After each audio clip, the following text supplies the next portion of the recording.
ஆச்சி மசாலா. எந்த சமையலும் ருசி தேடும் ரகசியம் 20 ரூபாய்.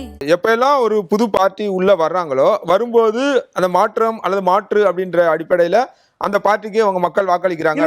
இதுல வந்து நாம் தமிழர் வரும்போது நடந்தது ரெண்டு சைடுமே வந்து ஒரு ஸ்ட்ராங்கான லீடர்ஸ் இருக்கிறப்ப ரெண்டையும் இது பண்ணலாம். இப்ப வந்து நாம் தமிழர் மக்கள் நீதி மையம் வரும்போது ரெண்டு லீடர்ஸுமே இருந்தாங்க. அப்பதான் அவங்க உள்ள வர்றாங்க அப்படின்னு 19 ஜெயலலிதா கலைஞரும் இல்ல இல்லையா? ஸோ அப்போ வந்து திமுகவால் அதனுடைய கோர் ஓட்டர் பேஸை ஓரளவுக்கு ரீட்டைன் பண்ண முடிஞ்சிருச்சு. இன்ஃபேக்ட் 50% மேலே போல் ஆகுறாங்க. பட் தாக்கம் யாருக்கு ஏற்படுதுன்னா ரெண்டு தேர்தல்கள்லையுமே அதிமுக தான் வந்து வாக்கு சதவீதம் வந்து 20க்கு போயிடுச்சு. 2021 நாம் தமிழர் எம்என்எம் விட நிறைய வாங்கி, ஆனால் அவங்க ரெண்டு பேர் அந்த மூன்றாவது அணின்னு சொல்லக்கூடியவங்க வாங்கினது பார்த்தீங்கன்னா 20% வாங்கிட்டாங்க. இப்போ இதெல்லாம் கணிச்சு தான் கூட வந்து விஜய் அங்கே நின்றுக்கலாம். அந்த ஒரு நீட் ஃபார் ஒரு சேஞ்ச் அப்படிங்கிறது அதில் வெளிப்படுது இல்லையா? அதை வந்து நம்ம அங்க பார்க்க முடியும். ஏன் அர்பன் வந்து அதிமுகவை பாதிக்காது? ஏன்னா அதிமுக ட்ரெடிஷனலா அர்பன்ல ஜெயிக்கிறது கிடையாது. அதுதான் நானும் சொல்லுவேன். சென்னையில விஜய் 40% எடுக்கட்டாங்க. அது லாஸ்ட் டைம் 0ங்க அதிமுக. இங்க 16க்கு 0. இதுல கிடைக்கிற எல்லாமே அவங்களுக்கு அட்வான்டேஜ் தான். ஒரு சீட்டு வந்து 2 சீட்டு வந்தா கூட ஆட்டது ஆதாயம் தான். ரைட்டா? எங்குனா இந்த ரூரல் பெல்ட்ல நமக்கு இது வரைக்கும் அக்யூரேட்டா, இப்போ உதாரணத்துக்கு திருச்சி எடுத்துங்க. திருச்சி அதிமுக ஒன்றும் வராது. எப்படியுமோ வந்து அந்த மாவட்டத்திலேயே வந்து 2 சீட்டு வந்தா பெரிய விஷயம்.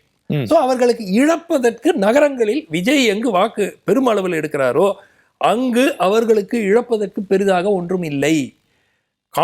ஆன் த கான்ட்ரரி வன்னியர் பெல்ட்ல கிராமப்புற பகுதிகளில் தாவேக்கா 20% எடுத்தாங்கன்னு வைங்க, அது டெஃபினட்டா அதிமுகவை அடிக்கும். அதே மாதிரி அதிமுக வாக்குகளை அவங்க பிரிப்பாங்க. I'll give you example. நேற்று கோவையிலிருந்து பலர் ஃபோன் பண்ணாங்க. சார் கியூவில் நிறைய பேர் இந்த கலர் பேண்ட்டு, இந்த ஒயிட் ஷர்ட்டு, இந்த பேண்ட்டு போட்டுட்டு ஓட்டு போட்டாங்க சார்.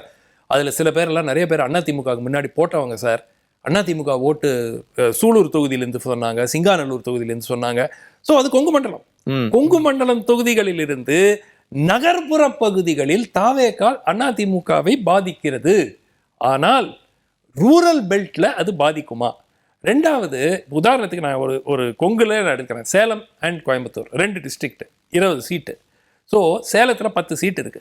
இந்த 10 சீட்டில் விஜய், பிகாஸ் அங்கெல்லாம் வந்து மார்ஜின்ஸ் ஒரு 7-8 சீட்டு, சேலம் வெஸ்ட் தவிர போன வாட்டி எல்லாத்தையும் ஜெயிச்சாங்க. ஸோ அங்கே மார்ஜின்ஸ் எல்லாம் கூட ஒரு 25,000, 20,000, 18,000 அந்த மாதிரி மார்ஜின்.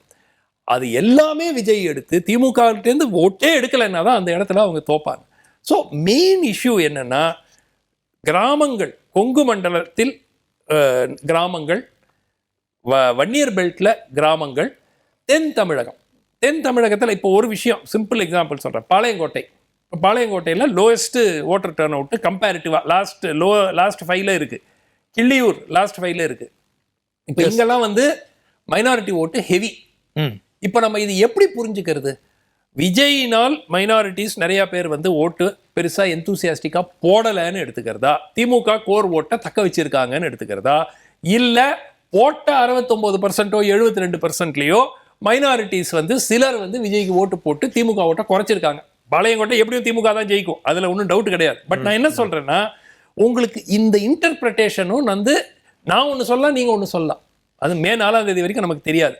பட் இதை சயின்டிஃபிக்காக நான் ஐ கான் த்ரூ எவ்ரி கான்ஸ்டுவன்சி. தாவேக்கா சென்னையில் என்ன வேணா பண்ணட்டாங்க, திருச்சியில் என்ன வேணா பண்ணட்டாங்க, கோவையில் என்ன வேணா பண்ணட்டாங்க. கிராமத்தில் அவங்க 15%க்கு கீழே போனாங்கன்னா அதிமுகவுக்கு வெற்றி பெற வாய்ப்பு இருக்கிறது. ஒருவேளை 20-22% எடுத்துட்டாங்கன்னா, ஏன்னா அவங்க சொல்றது ரூரல் மேல எடுத்தாங்க 154 சீட்ஸ். நான் ஒரே ஒரு பாயிண்ட் சொல்றேன். தாவேக்கா வந்து யார் எல்லாமே திமுக அதிமுக ஓட்டு எடுக்கல, புது வாக்காளர்கள் ஓட்டு எடுக்கிறாங்க. ஸோ தாவேக்காக்கு வந்து ஒரு 15% வந்தா அதுல ஒரு 2-3% இந்த ஃபர்ஸ்ட் டைம் இந்த 14 லட்சம் போடுறாங்க. 14 லட்சம் தான், அது ரொம்ப மைனர் நம்பர் தான். 14 லட்சம்ங்கிறது உங்களுக்கு 1%, 1.5% வரும் இல்லையா? அடுத்தது பாருங்க, நாம் தமிழர் கட்சி வாக்கு, அதே யூத் பேஸ், ஒரு ஆல்டர்னேட்டிவ், இவங்க 2 பெரிய கட்சி வேண்டாம் அதனால போடுறவங்க. ஸோ நாம் தமிழர்கிட்டேருந்து ஒரு 2-3% ஓட்டு இவங்களுக்கு வரத்துக்கு வாய்ப்பு இருக்கு.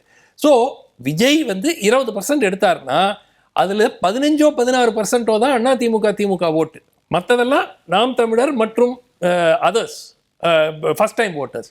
ஸோ இந்த 16ல 8% ஈச் எடுப்பாரா?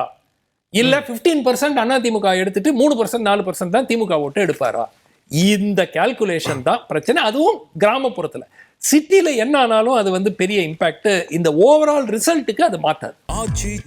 எந்த சமையலும் ருசி தேடும் ரகசியம்.